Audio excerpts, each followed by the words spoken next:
And the Venezuelan opposition also took to the streets today in an opposing march to the government support, the people supporting the government.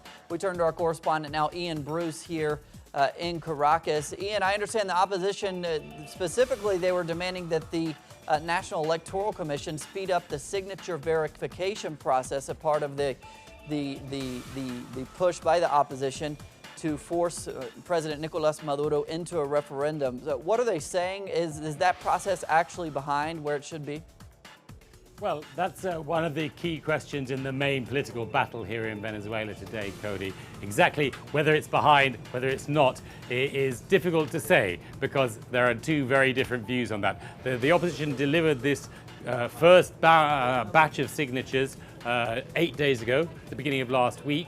And the last week was spent counting the boxes, counting the actual signatures. What now remains to be done is the verification of the signatures. The key issue here, Cody, is this is a very long and complicated process. How long it will take will affect the possible outcome, not only the vote, because if the whole process goes beyond 10th of January next week, the opposition won't, next year, the opposition won't get the outcome they want, which is obviously to elect their own president, because if it goes beyond January, in fact, the current vice president will stand in for President Maduro if he were to be voted out in a recall referendum. So there's a lot of dispute over this timing, and exactly how it will play out is kind of the key issue here in Venezuela.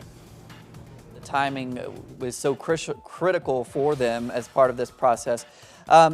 You were at the marches today. What are people saying at the opposition marches? How many people were there? What was sort of the ambience there?